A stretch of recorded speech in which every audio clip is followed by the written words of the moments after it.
हरे कृष्णा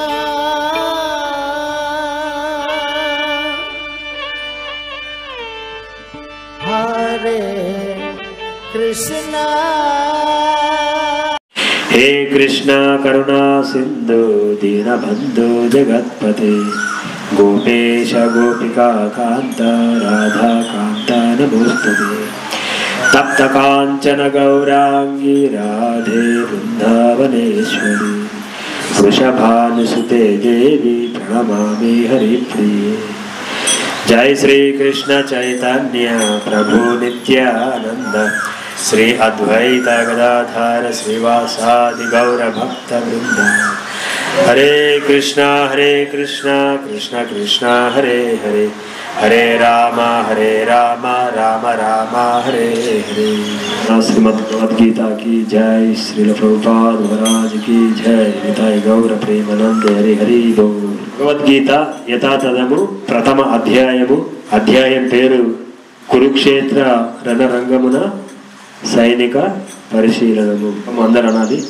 పాంచజన్యం ఋషికేశో దేవదత్తం ధనంజయ పౌండ్రం దద్మౌ మహాశంఖం భీమకర్మ వృకోధర పాంచజన్యం ఋషికేశో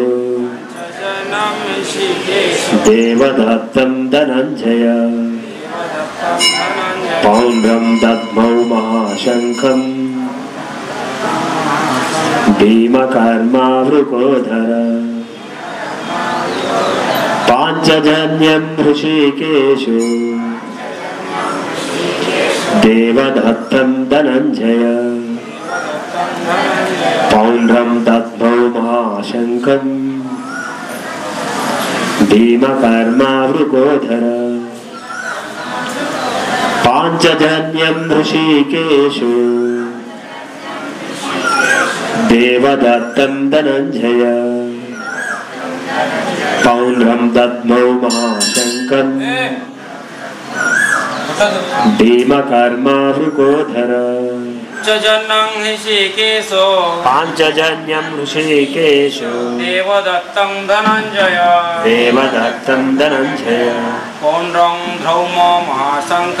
పౌండ్రం దద్మౌ మహాశంఖం భీమకర్మ వృకోధర పాంచజన్యం ఋషికేశో దేవదత్తం ధనంజయ పౌండ్రం దద్మౌ మహాశంఖం భీమకర్మ వృకోధర పాంచజన్యం ఋషికేశో దేవదత్తం ధనంజయ పౌండ్రం దద్మౌ మహాశంఖం భీమకర్మ వృకోధర పాంచజన్యం ఋషికేశో దేవదత్తం ధనంజయ పౌండ్రం దద్మౌ మహాశంఖం భీమకర్మ వృకోధర. పదార్థం అనువాదం భాష్యం శ్రీల ప్రభుపాదుల వారిచే. జయ శ్రీల ప్రభుపాద్ మహారాజుకి జయ. పాంచజన్యం పాంచజన్యము అను పేరు గల శంఖము. ఋషిక ఈశ ఋషికేశుడు శ్రీకృష్ణుడు భక్తుల ఇంద్రియములను నిర్దేశించు భగవానుడు. దేవదత్తమను పేరు గల శంఖమును. ధనంజయుడు ధనమును జయించిన అర్జునుడు. పౌండ్రమను పేరు గల శంఖము. దద్మౌ పూరించిరి. మహాశంఖం భయంకరమైన శంఖమును. భీమకర్మ ఘనకార్యములు చేయువాడు. ఉరుక ఉదర భోజన ప్రియుడు భీముడు. శ్రీకృష్ణ భగవానుడు పాంచజన్యము అను తన శంఖమును పూరించెను. అర్జునుడు దేవదత్తము అను తన శంఖమును పూరించెను. భోజన ప్రియుడు ఘనమైన కార్యములను చేయువాడు అయిన భీముడు పౌండ్రము అను తన మహాశంఖమును పూరించెను. భాష్యము. ఇంద్రియములన్నిటికీ స్వామి అయినందున శ్రీకృష్ణ భగవానుడు ఈ శ్లోకములో ఋషికేశుడుగా పిలువబడెను. జీవులందరూ అతని అంశలగుట చేత ఆ జీవుల సమస్త ఇంద్రియములు కూడా అతని ఇంద్రియముల అంశలే అగును. నిరాకారవాదులు జీవుల ఇంద్రియములను పరిగణించలేకపోవుట చేత వాటిని ఎల్లప్పుడూ ఇంద్రియ రహితులుగా లేదా నిరాకారులుగా వర్ణింపదలుచుకొందురు. భగవానుడు జీవుల హృదయములో స్థితుడై వారి ఇంద్రియములను నియంత్రించును. ఏమైనను అతడు అట్లు జీవుని శరణాగతిని అనుసరించి నియంత్రించును. కానీ శుద్ధ భక్తుని విషయములో అతడే ఇంద్రియములను స్వయముగా నియంత్రించును. ఇక్కడ కురుక్షేత్ర సంగ్రామములో భగవానుడు అర్జునుని ఆధ్యాత్మిక ఇంద్రియములను స్వయముగా నియంత్రించుట చేత అతడు హృషికేశుడు అను ప్రత్యేక నామముతో పేర్కొనబడెను. భగవానుని వివిధ కార్యములను అనుసరించి అతనికి వివిధ నామములు ఏర్పడెను. ఉదాహరణకు మధు అను రాక్షసుని సంహరించుట చేత అతనికి మధుసూదనుడు అను నామము ఏర్పడెను. అతడు గోవులకు మరియు ఇంద్రియములకు కూడా ఆనందమును కలిగించుట చేత గోవిందుడు అను నామము కలిగెను. వసుదేవుని పుత్రుడుగా అవతరించుట చేత వాసుదేవుడు అను నామము కలిగెను. దేవకీ దేవిని తల్లిగా అంగీకరించుట చేత దేవకీ నందన అను నామమును కలిగెను. బృందావనములో యశోదకు బాల్య లీలలను సందర్శించుకునే అవకాశము కలిగించుట చేత యశోద నందన అను నామము కలిగెను. మిత్రుడైన అర్జునునకు సారథిగా ఉండుట చేత పార్థసారథి అను నామము కలిగెను. అట్లే కురుక్షేత్ర రణరంగములో అర్జునునకు బోధించుట చేత ఋషికేశ అను నామము కలిగెను. ధర్మరాజు చేపట్టు వివిధ యాగ నిర్వహణలకు కావలసిన సంపదను సాధించుటలో అగ్రజునికి తోడ్పడుట చేత అర్జునుడు ఈ శ్లోకములో ధనంజయునిగా పేర్కొనబడెను. అట్లే భీముడు వృకోధరునిగా తెలుపబడెను. ఎందుకనగా అతడు అపరిమితముగా భుజించుడే కాకుండా అందులకు తగినట్లుగా హిడింబాసుర వధ వంటి గొప్ప కార్యములను కూడా చేసెను. అట్లు పాండవ పక్షములోని శ్రీకృష్ణ భగవానుడు మొదలుకొని వివిధ మహాయోధులందరి చేత పూరించబడిన వారి ప్రత్యేక శంఖములు యోధులకు ఉత్సాహమును కలిగించెను. ప్రతిపక్షమున అట్టి ఘనతలు గాని దివ్య నిర్దేశకుడైన శ్రీకృష్ణ భగవానుని మరియు భాగ్య దేవత అయిన లక్ష్మీదేవి సన్నిధి గాని లేవు.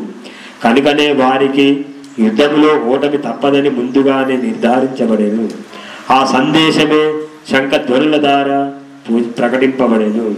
కరోతివాచాలం పంగుం లంఘాయతే గిరిం యత్కృపాతమహం వందే శ్రీగురుం దీనతారిణం. యత్కృపాతమహం వందే శ్రీగురుం దీనతారిణం. ఓం శ్రీ సురభ్యాయై నమః. ఓం శ్రీ సురభ్యాయై నమః. ఓం శ్రీ సురభ్యాయై నమః. జై గోమాతా కీ జై. హరే కృష్ణ.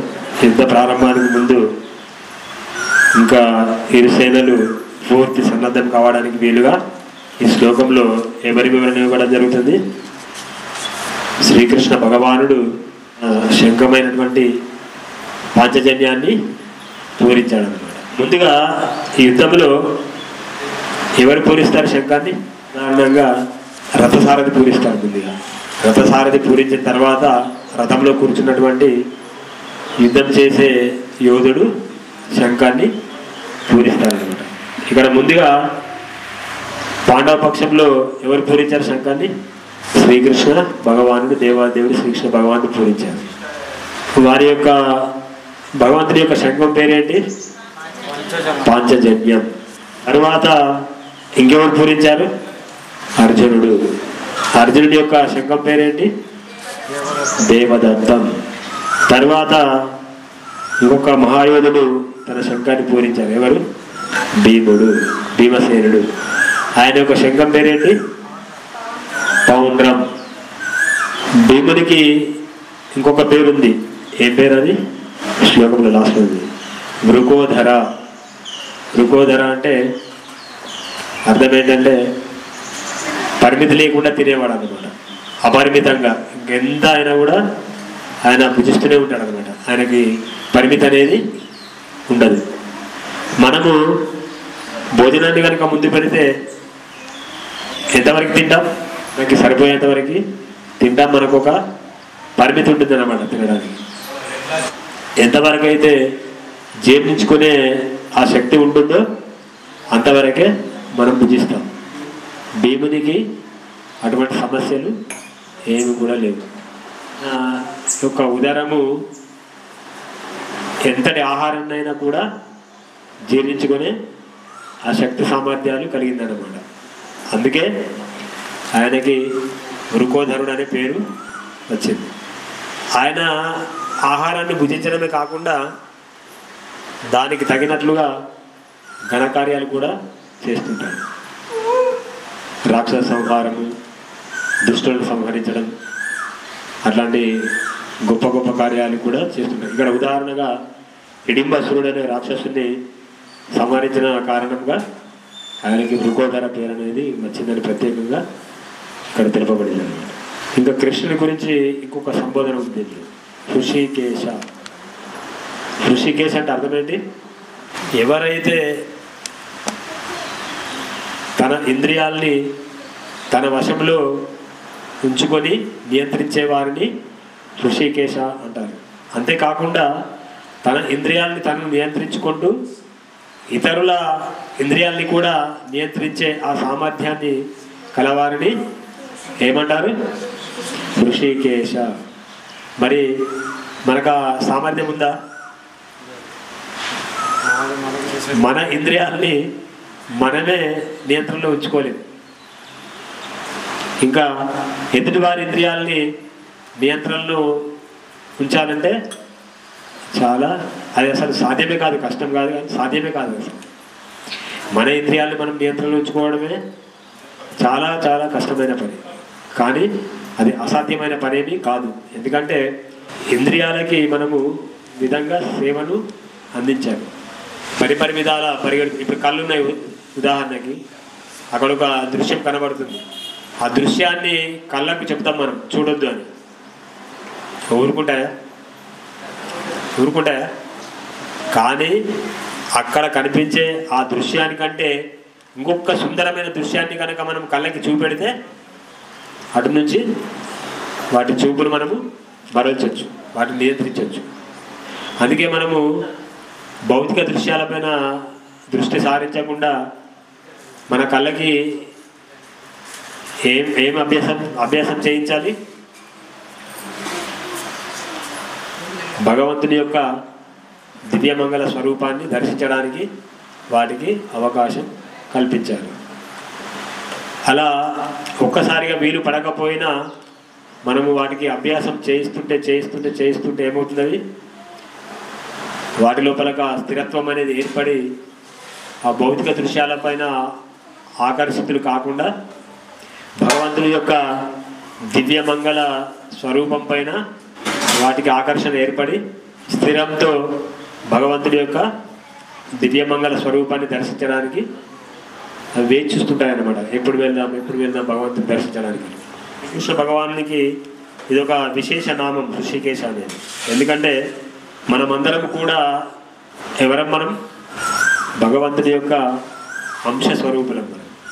మరి మనమే భగవంతుని యొక్క అంశ అయినప్పుడు మన ఇంద్రియాలు కూడా భగవంతుని యొక్క అంశ స్వరూపాలే.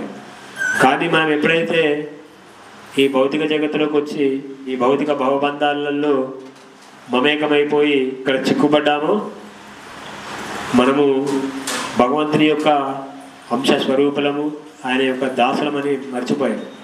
మనం మర్చిపోయాం, మన ఇంద్రియాలకి మరుపుని కలిగించాము.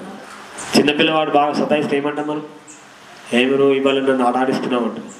ఆ ఇంద్రియాలు కూడా మనల్ని ఇష్టం వచ్చినట్టుగా ఆడిస్తున్నాయి. ఆ ఇంద్రియాల యొక్క నియంత్రణ నుంచి బయటకు వచ్చి ఆ ఇంద్రియాల్ని మనం ఎప్పుడైతే నిగ్రహించగలుగుతామో, మన ఆధీనంలో ఉంచుకుంటామో, అప్పుడు మనము భగవంతుని వైపుకి మన దృష్టిని సారించి ఆయనతో మనము ప్రేమపూర్వకమైనటువంటి సంబంధాన్ని నెలకొల్పుకోవడానికి అవకాశం ఉంటుందన్నమాట. దానికోసం మనము మన ప్రయత్నాన్ని నిరంతరము కొనసాగిస్తూనే ఉండాలి. అది ఏదో ఒక క్షణము, ఒక నిమిషము, ఒక గంటను, ఒక రోజు, ఒక వారంలోనూ అది అయ్యే పని కాదు. ఎందుకంటే ఇంద్రియాలు వాటికి స్వతంత్రం ఇచ్చేసాం. మనం ఇష్టం వచ్చినట్టుగా ప్రవర్తిస్తున్నాయి, ఇష్టం వచ్చినట్టు పనులు చేస్తున్నాయి, మనతో చేపిస్తున్నాయి. దాన్ని నియంత్రించాలంటే మనకి చాలా అభ్యాసం కావాలి. ఎందుకంటే ఒక శ్లోకంలో అర్జునుడు కూడా కృష్ణుని అడుగుతాడన్నమాట.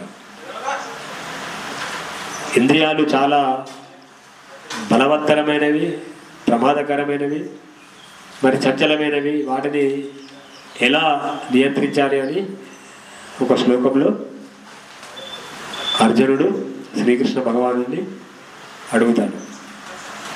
ఎవరు అడుగుతారు? ఎవరిని? మరి అర్జునుడు ఎవరు? నారాయణుడు. కృష్ణ భగవానుడు, అర్జునుడు నరనారాయణుడు. 24 గంటలు శ్రీకృష్ణ భగవానుని సాన్నిహిత్యంలో ఉంటారు అర్జునుడు. ఆయన ఇంద్రియములు కూడా దివ్యమైనవి. మరి దివ్యమైన ఇంద్రియములు కల అర్జునుడు కూడా వాటిని నియంత్రించడము అత్యంత కష్టసాధ్యమైన పని అని చెప్పి అడుగుతున్నాడు శ్రీకృష్ణ భగవానుని. అది ఎవరి కోసం? అది అర్జునుడి కోసం కాదు. ఆ ప్రశ్నని కృష్ణుడు ఎందుకు అడుగుతున్నాడు? మన కోసం. మనకి భగవంతుని ద్వారా వినే అవకాశాన్ని కలిగించడానికి అర్జునుడు ఆ ప్రశ్నని లేవనెత్తారనమాట. అట్లా ఆయనకే అంత కష్టతరమైన పని ఇంద్రియ నిగ్రహం అన్నప్పుడు మరి సాధారణ జీవులకు మనకు ఇంకా ఎంత కష్టతరమవుతుందా ఇంద్రియాలను నిగ్రహించడం. అందుకే మనం ప్రతినిత్యము భక్తుల సాంగత్యంలో ఉంటూ భగవంతుని యొక్క నామాన్ని జపిస్తూ ఆయన యొక్క లీలల్ని శ్రవణం చేస్తూ ఆయన యొక్క భక్తియుక్త సేవలో నిరంతరము పాల్గొంటూ ఇంద్రియాల్ని నిగ్రహించడానికి అవకాశం ఉంటుంది. అలా జరగకపోతే ఏమవుతుంది? ఇంకా మనసు మనల్ని పరిపరి విధాలా పరిగెత్తించి మనతో ఆడుకుంటుంది. దానికి అవకాశము మనము ఎప్పుడు కూడా ఇవ్వకూడదు. భగవంతునికి సంబంధించిన విషయాలు తప్ప మిగతా ఏవి కూడా మన మనసుకి మనము ఇవ్వకూడదు. అట్లా వదిలేస్తే అది ఇంకా తీవ్ర స్థాయిలో మనల్ని ఇంద్రియతృప్తికి ఇంద్రియతృప్తి కార్యాలకి ప్రేరేపించి మనల్ని ఇంకా ఈ భవబంధాలలో చిక్కుకుపోయేలా చేస్తుంది అనమాట. మనం ఈ చేసే ప్రయత్నం ఎందుకు? ఈ భవబంధాల నుంచి బయటపడడానికి, భగవంతుని యొక్క ఆధ్యాత్మిక కార్యాలను అందించాలి. దానికి హృదయంలో భగవానుడు ప్రతి వారి హృదయంలో పరమాత్మ రూపంలో ఉంటారనమాట. పరమాత్మ రూపంలో ఉండి మనల్ని, మన ఇంద్రియాల్ని నియంత్రిస్తుంటారు. కానీ మనకి భగవానుడు కొంత స్వేచ్ఛనిచ్చారన్నమాట, స్వాతంత్రాన్ని. ఏదైనా మనం కార్యం చేసేటప్పుడు భగవంతుడు మనకి పరమాత్మ రూపంలో ఉండి ఒక నిర్దేశాన్ని ఉసగుతుంటారు, చెప్తుంటారు అనమాట. ఆ పని చేయొద్దు, అది చేస్తే నీకు చెడు జరిగే అవకాశం ఉంది అని చెప్పేసి దాన్ని ఏం చేస్తాడు? మళ్ళీ మన విచక్షణ జ్ఞానానికి వదిలేస్తాడు. అది చేస్తే నీకు చెడు జరుగుతుందని చెప్పేసి, లేదు నేను ఖచ్చితంగా చేస్తానంటే దానికి తగిన ఫలితం నువ్వు అనుభవించాల్సింది అని చెప్పేసి మనకి స్వతంత్రాన్ని ఇచ్చారనమాట. ఆ స్వతంత్రాన్ని మనము దుర్వినియోగం చేసి ఇంద్రియ తృప్తి కార్యాలు చేస్తే ఇంకా పతనమైపోతాం. భగవంతుడు మనకు కొంచెము స్వేచ్ఛనిచ్చారనమాట. మనకి నిర్ణయం తీసుకునే అధికారము మనకే ఇచ్చారు భగవంతుడు. చెప్తారు అంతే, ఇది చెడు, ఇది చేయకూడదు, ఇది మంచి, ఇది చేయాలి. ఏది చేయాలో నిర్ణయాధికారము మనకే వదిలేశారు భగవంతుడు. కానీ ఎవరైతే భగవంతునికి శుద్ధ భక్తులు ఉంటారో వారి విషయంలో ఆయన వేరుగా ఉంటుంది అన్నమాట. ఆయన ప్రత్యక్షంగా శుద్ధ భక్తుని యొక్క ఇంద్రియాలను పూర్తిగా నియంత్రిస్తారు పరమాత్మ రూపంలో. ఇంకా వారికి ఎటువంటి అవకాశం కూడా లేదు. శుద్ధ భక్తులకి మనం చేసే శరణాగతిని బట్టి భగవంతుడు కూడా మన పట్ల అదే భావంతో మనకు ఆ స్వేచ్ఛని మనం ఏం చేయాలి? భగవంతునికి మన పైన పూర్తి అధికారాన్ని ఇవ్వాలంటే మనం ఏం చేయాలి? పూర్తిగా శరణాగతి చేయాలి. శరణాగతి చేయకుండా మనము భౌతికంగా కూడా ఏ కార్యాన్ని కూడా చేయలేము, ఆధ్యాత్మికంగా అసలే చేయలేము. సాధువులకు, శాస్త్రానికి, ఈ ముగ్గురికి మనం పూర్తిగా శరణాగతి చేస్తే కానీ ఆధ్యాత్మిక మార్గంలో పురోగతిని సాధించలేదు. మనం ఎవరికి శరణాగతి చేయాలి? ముగ్గురికి. వాళ్ళ పేర్లు చెప్పండి. ముగ్గురికి సంపూర్ణ శరణాగతి చేస్తే కానీ మనము ఆధ్యాత్మిక జీవితంలో ప్రగతిని సాధించలేదు. ఎవరు వాళ్ళు? గురువు, సాధు, శాస్త్రం. మనకి గౌడీయ వైష్ణవ సాంప్రదాయంలో 3 ప్రామాణికమైనవి అన్నమాట. గురువు, సాధు, శాస్త్రం. వీరి సహాయం లేకుండా, వీరి కృప లేకుండా మనము ఆధ్యాత్మిక జీవితంలో ఒక్క అడుగు కూడా ముందటికి వేయలేము. అది అసాధ్యం. వీరి కృప లభించాలంటే ఏం చేయాలి? మనం నిత్యం భక్తుల యొక్క సాంగత్యంలో ఉంటూ భగవంతుడి గురించి తెలుసుకుంటూ ఆయనకు సేవ చేస్తూ తద్వారా ఒక ప్రామాణికమైనటువంటి గురువుని ఆశ్రయించి ప్రామాణికంగా శాస్త్రాల్లో ఉన్నటువంటి ప్రామాణికమైనటువంటి భగవంతుడికి సంబంధించిన ఆ జ్ఞానాన్ని మనము ఉద్దేశిస్తూ శరణాగతి చేయాలి. అట్లా శరణాగతి కనుక పూర్తి స్థాయిలో చేయకపోతే భగవంతుడు కూడా మనకి అంత్య స్థాయిలో మనతో వర్తిస్తాడు అనమాట. భగవంతునికి కొన్ని నామాలు ఇవ్వడం జరిగింది. హృషికేశుని అంటే ఇప్పుడు చెప్పుకున్నాం మనం. అయితే భగవంతుడు చేసేటువంటి వివిధమైనటువంటి ఘనకార్యాలకి సంబంధించి అనుసరించి వాటిని చేయడం ద్వారా భగవంతునికి వివిధ నామాలు ఏర్పడ్డాయి. మధుసూదనుడు అనే పేరు ఎందుకు వచ్చింది భగవంతుడికి? మధు అనే రాక్షసుని సంహరించడంతో ఆయనకి మధుసూదనుడు అనే నామం ఏర్పడింది.